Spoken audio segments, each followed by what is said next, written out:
Welcome to the EO Women's Podcast. We're here with Marshall Goldsmith. Thank you so much for being part of this podcast. Oh, thank you so much for inviting me. Looking forward to talking with you. I really want to be able to talk to you about women in leadership. Do you have any tips for women entrepreneurs and how we can do better? Well, I've done a lot of work with women and men.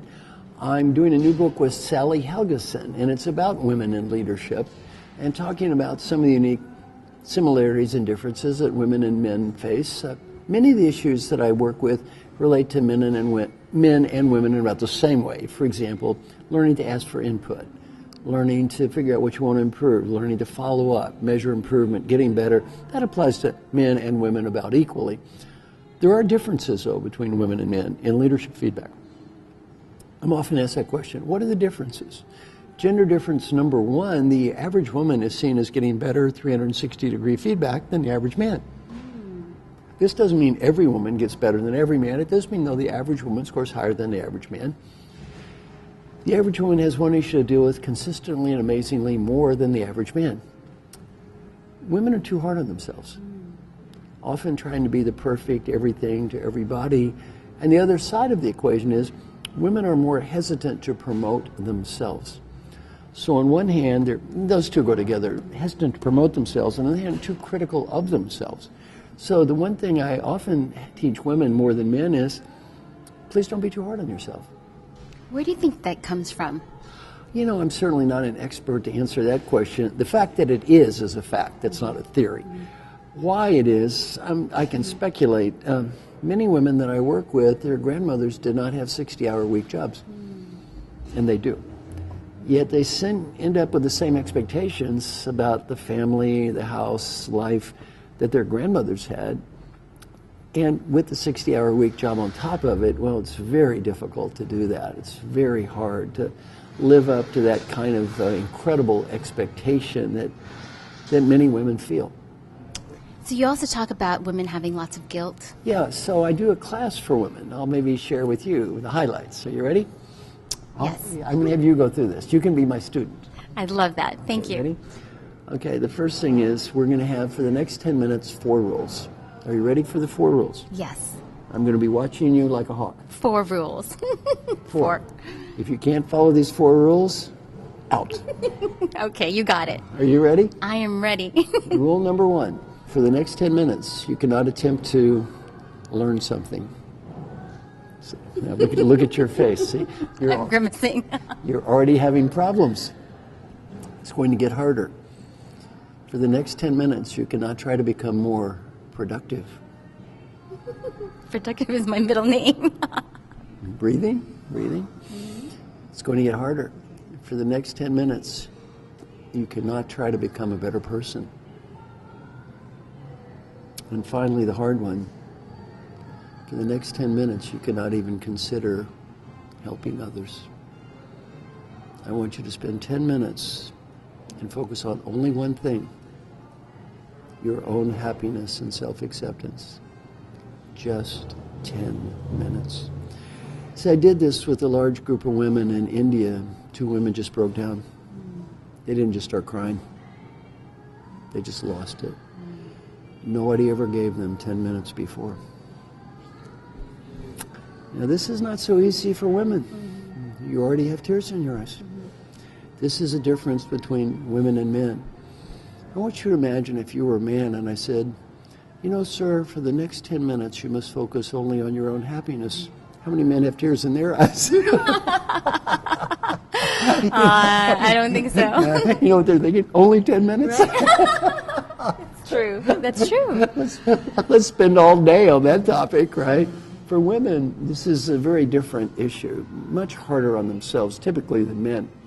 So now I'm going to give you some good guidelines on be happy and let go of guilt. Are you ready? I'm a Buddhist. I am. Yes. This is good Buddhist philosophy.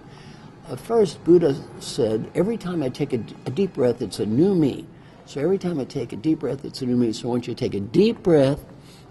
Deep breath. I want you to smile. Go like this. I want you to say, new me. New me. New me. New me. New me. New me. New me. New me. Yeah. Everything that happened before the second in your life was done by an infinite set of women. Their names were the previous me's. All those previous yous. Now I want you to close your eyes. Close your eyes. I want you to think of all of the previous yous. That infinite set of women.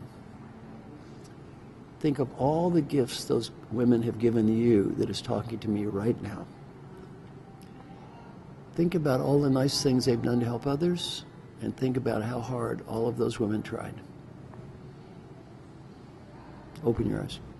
If any group of women did that many nice things, what should you say to those nice women? Thank you. Thank you. Do your hands like this and say thank you. Thank you. Now, did those women make a little mistake or two? Look up here, smile. Who is the first person you need to learn to forgive? Yourself. I've asked thousands of mothers around the world this question. When my child grows up, I want my child to be. One word comes up for mothers more than every other word combined, no matter what country I'm in. What is that word? Happy. Happy. I always work with women and I say, do you want your children to be happy? Do you want your parents to be happy? Do you want the people that love you to be happy? Do you want the women that respect you at work to be happy? Yes, absolutely. You go first. You go first. You be happy. Now I want you to think of one person who makes you feel bad, guilty, angry, or crazy. Just one. Can you come up with one? Only one? Only one. Don't have to mention the name. Okay, Just okay. come up with one. Okay. Do you have one? Just one. Just one. Okay. Got one? I have Very one, good. yes. Very good. Now I have a question. How much sleep is that person losing over you tonight? Let me give you a guess. 0. 0. Who's being punished? Myself. Who is doing the punishing? Myself.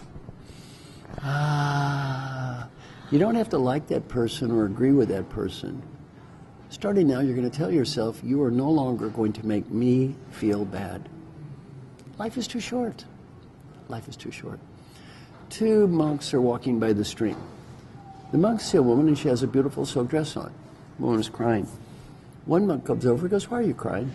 She says, I have on a beautiful silk dress my mother made. I must cross the stream to get to the wedding.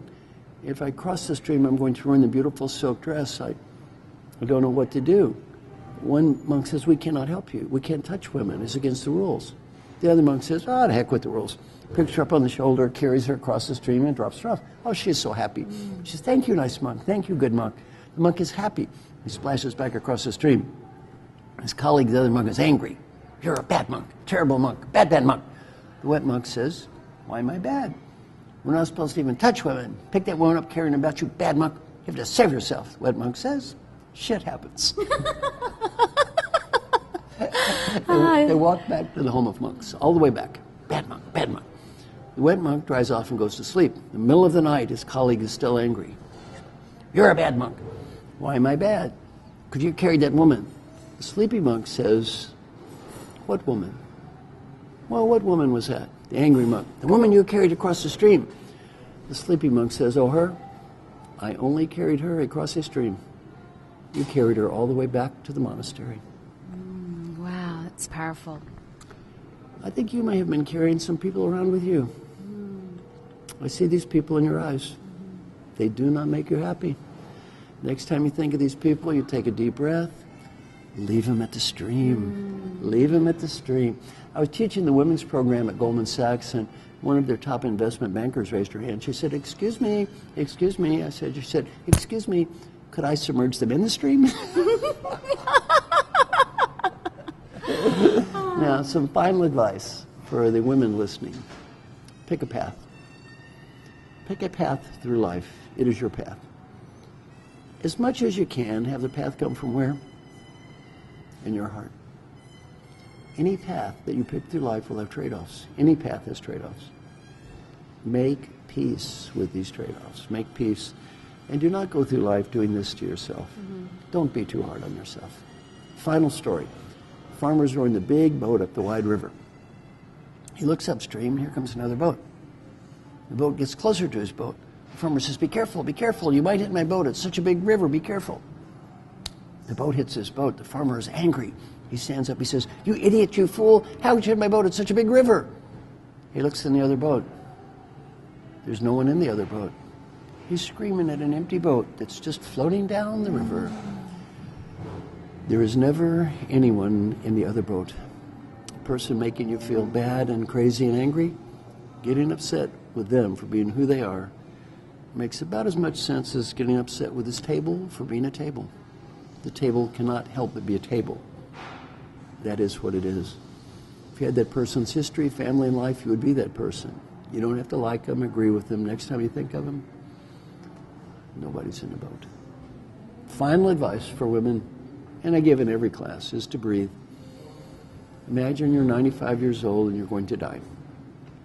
Right before you take that last breath, you're given a beautiful gift. The ability to go back in time and talk to the person who's listening to me right now.